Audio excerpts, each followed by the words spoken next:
Brought you by Meghdoot herbal. मुझे diabetes है। मेघदूत मधुशून्य ये हाई ब्लड शुगर और ब्लड प्रेशर को कंट्रोल तो करता ही है, साथ में ये मुझे काफी एनर्जेटिक रखता है। मेघदूत मधुशून्य खाओ, फिट एंड फाइन हेल्थ बना।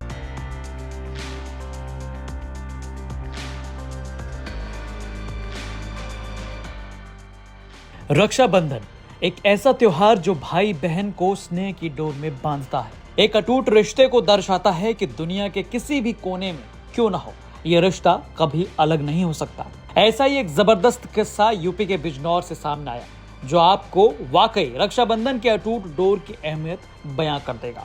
यहाँ दावा किया जा रहा है कि करीब 60 साल पहले मेले की भीड़ में अपनों से बिछड़ी एक नन्ही बच्ची आज रक्षाबंधन पर अपने सगे भाई की कलाई पर राखी बांधने आई है। जी हाँ, ये कोई फिल्मी पटकथा नहीं बल्कि हकीकत है बालेश नाम की महिला की, जिसने समय के धूल तले दबी यादों को फिर से जीवंत कर दिया। परिवार वालों का दावा है कि सन 1960 में बिजनौर के पास बसे कभोर गांव से भगवान सिंह अपने परिवार संग गंगा स्नान मेले में गए थे। उनकी सबसे छोटी बेटी महज 9 साल की बालेश मेला स्थल की भीड़ में घर वालों से अलग हो गई। परिवार ने हर संभव प्रयास किए पर बालेश का कोई अता पता नहीं चला। निराश माँ बाप आंसुओं के साथ घर लौट आए और धीरे धीरे उस मासूम की वापसी की उम्मीद भी खत्म होती गई। 60 साल बाद बालेश बताती हैं कि उसी मेला स्थल पर एक दंपत्ति बालेश को मिला और उसे अपनी भांजी बताकर अपने गांव ले गए। फरुखाबाद के पकाना गांव में उसे बेटी की तरह पाला। वक्त बीता और बालेश ने वहीं अपना जीवन बसा लिया। हम अपने भतीजे के मुंडन में गए थे, मेला में खो गए। वहाँ से हमें एक बूढ़ा ने पकड़ा, हमें रोते थे। बूढ़ा ने पकड़ा कि रो मत, हम तुम्हारी मौसी हैं, हम तुमको घर पे ले चलेंगे। तो हम उसके साथ चल दिए।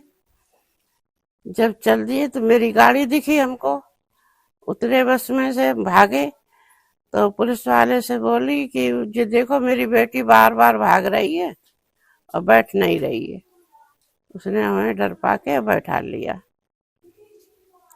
फिर मेरे गांव जाके, जहाँ मेरी ससुराल है, वहाँ जाके पहुंची। उसको लड़का और एक सिपाही तो उसके साथ, तो उन पैसे ऐसे लेके वो छोड़ आई।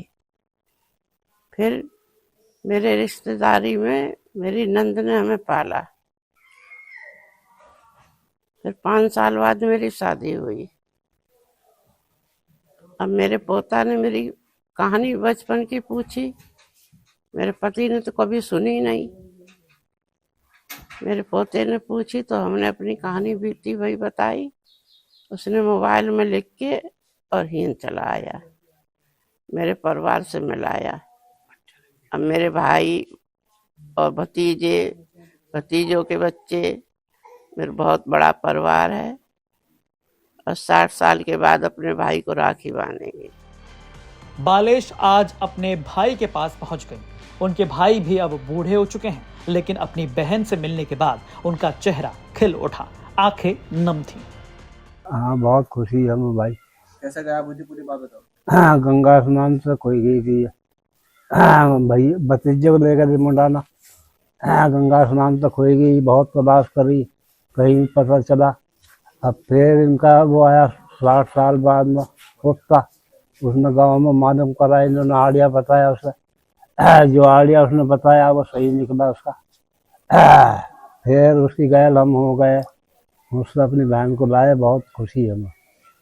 कितने साल पहले ये चली गई थी? 8-9 साल की थी, फिर कम से कम हो गई और 60 साल बाद में मिली। आज अगर बालेश को अपना परिवार, अपना भाई मिल पाया है तो वो सिर्फ और सिर्फ अपने पोते की वजह से। बालेश का पोता प्रशांत सेना में सेवा कर रहा था। छुट्टियों में जब उसने अपनी दादी से उनके बचपन की कहानी सुनी तो कुछ ऐसा महसूस हुआ जिसने सब कुछ बदल दिया। प्रशांत ने अपनी दादी के अतीत की तह तक जाने की ठान ली और बिना किसी को बताए वो बिजनौर के कभोर गांव पहुंचा। वहां जब उसने कहानी साझा की तो सामने बैठे बुजुर्ग की आंखें नम हो गई। वो बालेश को पहचान गए। आज मौके पर प्रशांत तो नहीं है, पर परिवार के और लोग मौजूद हैं। उन्होंने बताया, मामला ऐसा नरेश चाचा का हमारे मुंडन गंगा स्नान में हमारी गाड़ी गई हुई थी, तो वहाँ जो हमारी दादी लगती थी, दादा बता देते तो दादी खोई गई थी। वहाँ गंगा स्नान में। तो आज से करीब 60-61 साल पहले हो गई थी। तो बहुत प्रयास करा हमारे परदादा ने, जो परदादा का नाम था हमारा भगवान नसीब। कई गांव में घूमा, बाहर जिलों में भी घूमा, नहीं मिली। 4-5 साल ले बड़े परेशान रहे। तो उसमें अब जो हमें 3 तारीख में छड़ी वाले दिन इनका पोता आया हमारे यहाँ। पोते ने बताया ऐसे ऐसे केवल लिख रहे हैं, हमारी दादी यहाँ की रहने वाली थी। वीडियो कॉलिंग पे बात करी हमने भी वीडियो कॉलिंग पे। फिर इन्होंने अपनी पुरानी पहचान बताई। पहले हम गांव बीच में रहते थे, वहाँ कोया था, एक सतूत का पेटा था, इधर की साइड में गाय बनती थी, कोल्लू चलता था हमारा। इन्होंने अपना पहचान करी। फिर गाय का नाम हमारी दादी ने बताया, श्यामा गाय का नाम था हमारी, श्यामो। तो हमने दादा से मालूम करा, दादा ने कहा हाँ श्यामा गाय का नाम था हमारी। फिर फोन पे जब वीडियो कॉलिंग वगैरह करी, पहचान करी, फिर पूरी जानकारी करने के बाद पोते के साथ हम चले गए इनके। वहां जाके हम इन्हें दादी को ले आए रात। बहरहाल आज रक्षाबंधन के मौके पर एक परिवार की ये पुनर्मिलन गाथा सिर्फ रिश्तों की ताकत नहीं बताती, बल्कि ये भरोसा भी देती है कि समय चाहे जितना भी बीत जाए, सच्चे रिश्ते कभी खत्म नहीं होते। बिजनौर से ऋतिक राजपूत की रिपोर्ट, यूपी तक। बदायूं के चुनाव की हार के साथ मैंने डेटा दे दिए थे। आप बदायूं के जो आपके करस्पॉन्डेंट उनसे पूछिएगा। मैं काउंटिंग से जब निकला था मैंने डेटा दे दिए थे। काउंटिंग के अंदर रहते रहते मैंने 8,500 वोटों की बेईमानी मीडिया के सामने रख दी थी, जिसका जवाब वहां के प्रशासन ने, वहां के विपक्ष के लोगों ने आज तक नहीं दिया। और मैं तो इलेक्शन पिटीशन में जा रहा था और मुझे पूरा विश्वास था, और मैं गया था, न्यायालय के रास्ते से निश्चित तौर पर बदायूं का इलेक्शन दोबारा होता और निश्चित तौर पे बदायूं का इलेक्शन रद्द भी होता। ऐसे डॉक्यूमेंट और ऐसे सबूत हमने माननीय न्यायालय के सामने रखे थे। आपने अपनी पार्टी के आला कमान की बात मानी, राष्ट्रीय अध्यक्ष की बात मानी, आप गए लड़ने, लेकिन आपका मन तो था कि आप बदायूं ही लड़े। देखिए, जो आपका कार्य क्षेत्र रहा है, स्वाभाविक है आपको परीक्षा वहीं देनी चाहिए।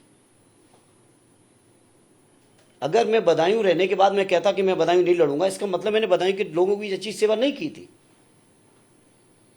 इसलिए इन बातों को, ये पार्टी के राष्ट्रीय अध्यक्ष जी का फैसला है।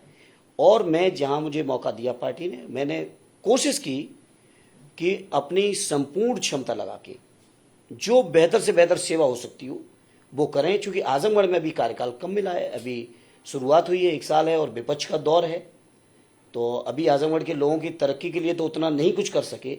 लेकिन हाँ, इतना ज़रूर मैं कह सकता हूँ, एक सांसद के तौर पर आजमगढ़ के लोगों ने जो उम्मीद हमसे लगाई होगी, वो संसद के माध्यम से मैंने ज़रूर कोशिश की।